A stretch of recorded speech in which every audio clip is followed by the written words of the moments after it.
I ate less and then I worked out. Voila! Before I get into the main crux of this video, I just want to put a disclaimer that I'm not a nutritionist. I am not a personal fitness trainer. I don't have a six-pack or amazing pecs. This video is just to discuss my weight loss journey. As someone on my previous video commented, would like to see a video about your weight loss journey. Growing up, I was always the small, skinny kid. Up until 8th grade, I was about 5'3", 5'4", probably barely over 100 pounds. Then I had a summer between my 8th grade and 9th grade year where puberty hit me like a truck. I really wanted to be cool in high school, so I joined the football team. Obviously rode the bench throughout the year and a half that I played, but all the forced working out helped me that summer, and I grew 8 inches over a period of 4 months. Gained a bit of muscle. Sophomore year of high school, probably the most fit I've ever been. The only time in my life that I've ever had abs. And then starting junior, senior year with playing football behind me and me loving carbs, whether it be pasta, rice, noodles, bread, anything with carbohydrates in it, started stacking up, and by the end of senior year of high school, I think I was around 185 pounds. And for reference, my license says I'm 6 feet, but I'm probably 5'11 and a half. The summer right before entering college, I went back to Korea just to have fun with my family. Both my grandmas started feeding me 18 years overdue amount of food, and so I left Korea at about 188 pounds. Prior to my orientation week at college, I did this thing called Pre-Orientation Appalachian Trail, where we hiked the Appalachian Mountains. I am not a hiker by any means, not a really big fan of the outdoors, so you can only imagine what walking 20 plus miles with 40 pounds on your back, trying to impress friends you just met, felt like. During that week, I think alone, I probably lost anywhere from 5 to 10 pounds. Entered college at a relatively healthy weight, but not the most fit. My body wasn't great. People say that there's the freshman 15. I think I had closer to a freshman 20. Whenever I got stressed, I was eating. Late at night as I was studying, I would order Domino's and eat an entire medium pizza to myself. There would be days that I got so stressed I would eat an entire box of pasta, which is technically 8 servings and close to 1,600 to 2,000 calories in one sitting, and I didn't feel a thing. It wasn't like I was struggling through eating this. I felt great after eating it, and there was like a feeling of catharsis, felt cathartic. There was an adrenaline rush after eating all this food. This started stacking up, and then junior year hit. I had my summer banking internship. I basically got a job locked down, entered senior year with 1 semester left as I graduated a semester early, and I was fat. People are like, oh, like how fat could you have possibly been? You're a skinny guy. I was fat. It's gonna be the picture in the thumbnail of this video, and I'll flash it real quick right here. But by any measure, I was fat. I couldn't see my neck. It was hard climbing upstairs. I didn't fit into any of my clothes. I already have scoliosis, but my back pain was getting worse and worse. Couldn't see my feet. People who cared about me that I really respected and I weren't hurt by these comments, people who I felt were very true with me and told me to my face when things were wrong about me, told me, yo, you've gained a lot of weight. You should be concerned. So right after I graduated college in December of 2018, I had an entire semester to myself. I was still back at school, but I was done with school and I had all the time in the world. And I realized, oh my gosh, if I keep going like this, something's gonna actually go wrong with my health. It wasn't just about the aesthetics. The aesthetics was also a problem, but I really felt a health concern for myself. And I wasn't looking forward to having an entire wardrobe change and replacing all my clothes just because I couldn't fit myself into them. I tend to be a pretty drastic change guy in terms of mentality and habits. I don't really do this progressive build-up. So instead of building up and trying to change my habits one by one, starting January 1st, immediately changed what I did. I started eating like a normal person. So usually normal people, when they diet / try to lose weight, they eat very little. For me, I started eating what a normal person would,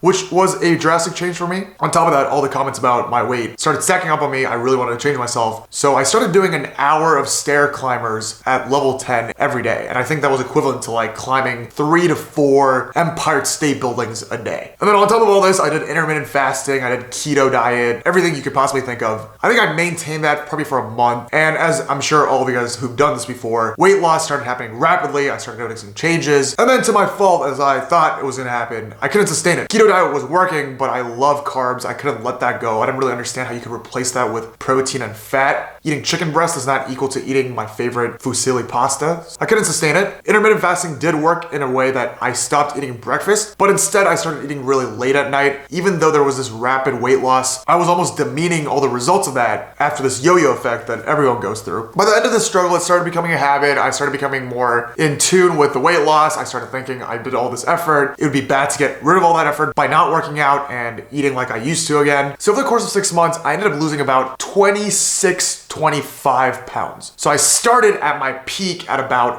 196 pounds, and I ended in the summer of 2019 at about 170. I felt good, I looked decent, my clothes started fitting again, but it wasn't a sustainable effort. I think it only worked because I only had 2 things to focus on during those 6 months, which was losing weight and taking the GMAT. And then I entered banking, and I was stressed. I was coming home late at night. I had money, frankly. I was an adult. There were bars and clubs around in Chicago. I started drinking a lot, and I started getting fat again. And in a blink of an eye, right before COVID, even though I was working out eventually because my office had a gym, it was a good excuse to get out of my cubicle. I think I started hovering around the 177, maybe 180 pound range. I had a bit of muscle, but I wasn't thick with 3 Qs or anything. And then COVID hit, and I came back home, and my mom started feeding me healthy food consistently for the first time in 5+ years. There was no gym, but I started biking, and instead of doing all these drastic changes, I started implementing little by little. And this is gonna be the obvious rift of you gotta make it a lifestyle rather than a diet. It's never gonna work, you're gonna have a yo-yo effect. So I'm gonna skip all that and give you the pleasure of listening to an actual fitness person on that note. But essentially, I implemented all those measures, lost the investment banking stress weight again, and it hit around August, and gyms started opening again. I went back to Chicago.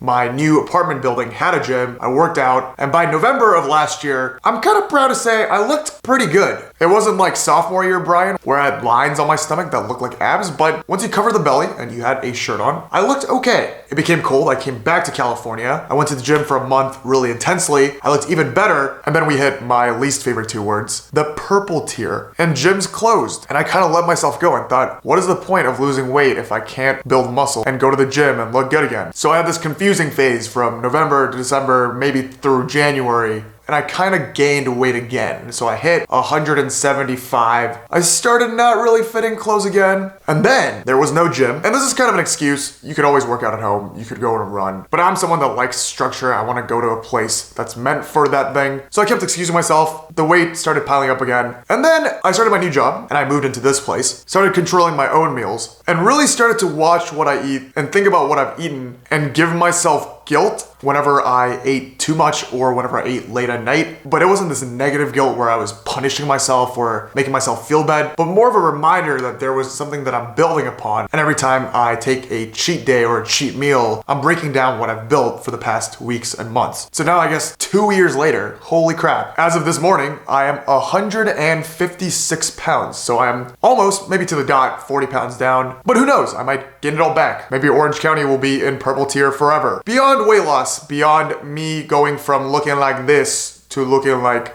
this, and hopefully looking like this is better than looking like this. As you can tell by this story, there's a lot of ups and downs, and it's really hard to maintain something for a very long time. Yes, it's a mentality game, but your body is so used to doing things a certain way, it's really hard to let go of habits. If you're alone at home on a Saturday night with Netflix in front of you with nothing else to do, you really want to boil that 8-serving pasta, put marinara sauce on it, red crushed pepper, and vacuum it up. It's hard to resist it, especially if you're under stress. I don't think this applies just to weight loss. In any habit, you're gonna have ups and downs. You're gonna have things to blame. You're gonna have hesitancy deriving from the fact that you may think, what if I can't do this? What is the point of this if I keep failing? It's already too late. I'm too old to take this on. And really in an attempt not to sound like a motivational TED Talk. But I think as you fall down and as you keep going and have these spurts of changing habits, going back to them, changing habits, going back to them, there is a bit of grit that continues to build on and enables you to get further in that progress the next time around. And as you keep building that, it'll only compound and you'll hit the jackpot on the 40th, the 50th time around. Once again, I don't really want to turn this into a motivational video. This is more just me talking / I guess bragging about how much weight I've lost. And in the most meta obscure way, publishing this for the internet to see so that it further motivates me